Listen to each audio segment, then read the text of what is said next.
بسم الله الرحمن الرحيم. الحمد لله وكفى، والصلاة والسلام على عباده الذين اصطفى. أما بعد، فأعوذ بالله من الشيطان الرجيم. بسم الله الرحمن الرحيم. وسيجنبها الأتقى الذي يؤتي ماله يتزكى وما لأحد عنده من نعمة تجزى إلا ابتغاء وجه ربه الأعلى ولسوف يرضى. رب اشرح لي صدري ويسر لي أمري واحلل عقدة من لساني يفقهوا قولي.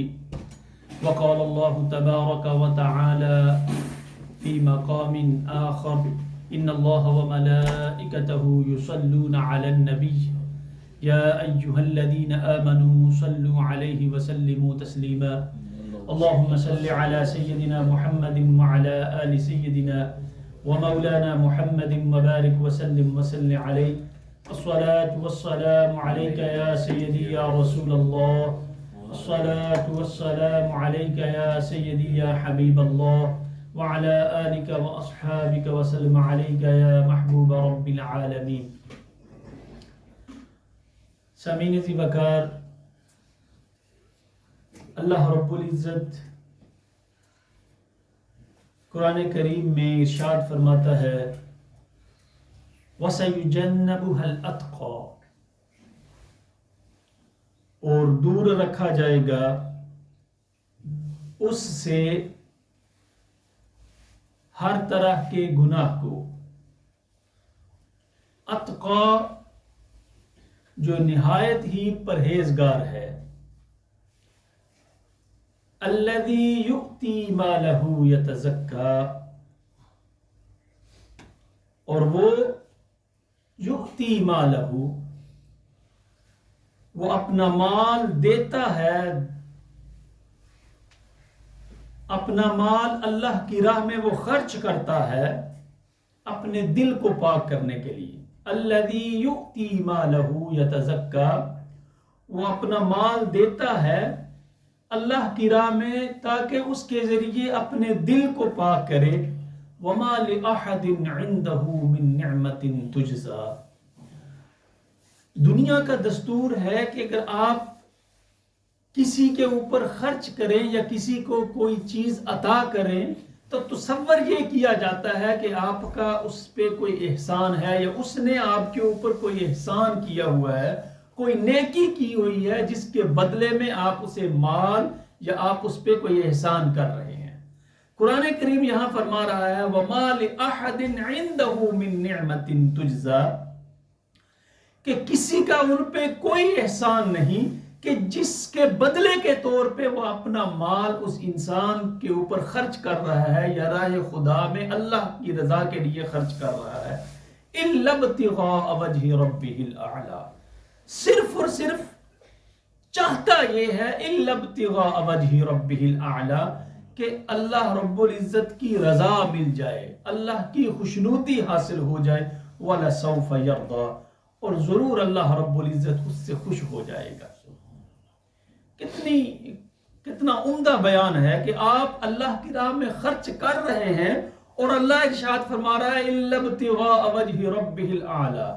اس کے خرچ کرنے کا صرف ایک ہی مقصد ہے اور وہ مقصد ہے میری رضا کا حصول.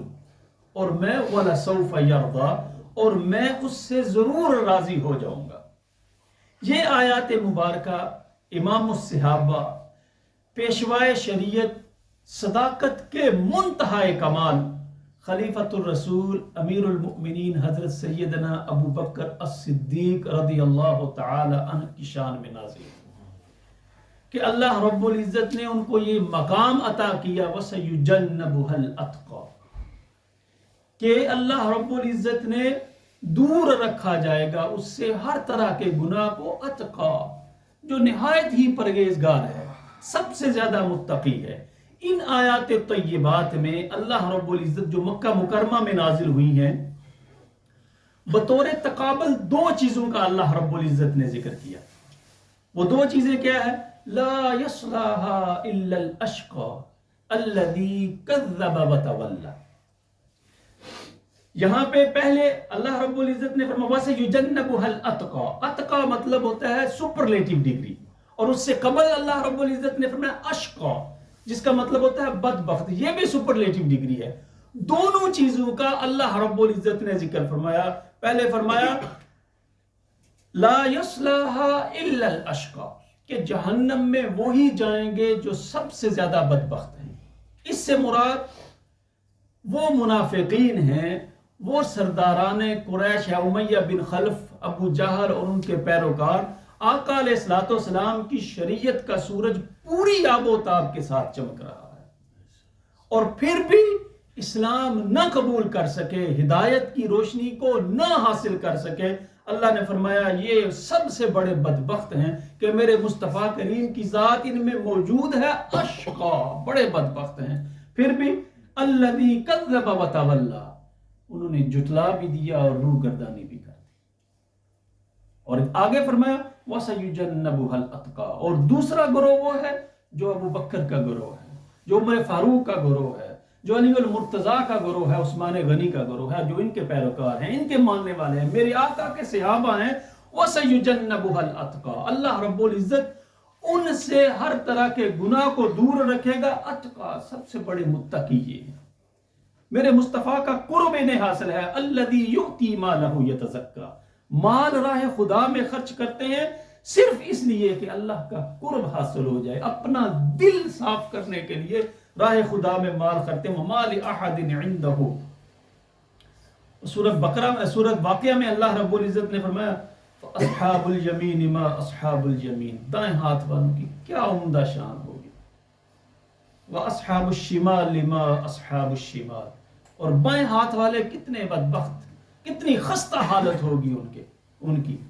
اور اس کے بعد اللہ نے تیسرے گروہ کا ذکر کیا والسابقون السابقون، کچھ ایسے بھی ہوں گے جو نیکی کے کاموں میں بڑی جلدی کیا کرتے تھے، ہر نیکی کے کام میں جلدی کیا کرتے تھے. اولئک المقربون، یہی وہ لوگ ہیں، یہی وہ متقی ہیں جو اللہ کے سب سے زیادہ قریب ہوں گے.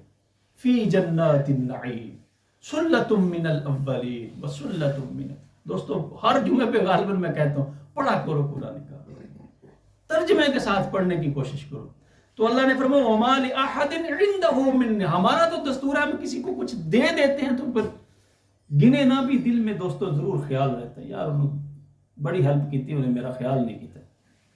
لیکن ایک بندہ مومن کی نشانی یہ ہے، اللہ فرماتا ہے وَمَا لِأَحَدٍ عِندَهُ مِنْ نِعْمَةٍ تُجْزَى، یہ اس انسان نے، آپ کسی کو چیز دیتے ہیں تو یہ نہیں کہ اس نے آپ کے ساتھ نیکی کرنی ہے تو آپ اس پہ احسان کریں.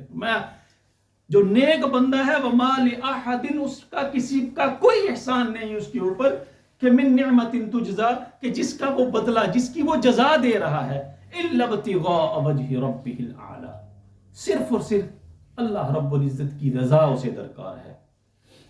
وَلَسَوْفَ يَرْضَى، اور جب اس مقام پہ آپ پہنچ جائیں گے پھر اللہ بھی فرماتا ہے وَلَسَوْفَ يَرْضَى، اور اللہ رب العزت کی ذات جو ہے وہ پھر تم سے راضی ہو جائے گی.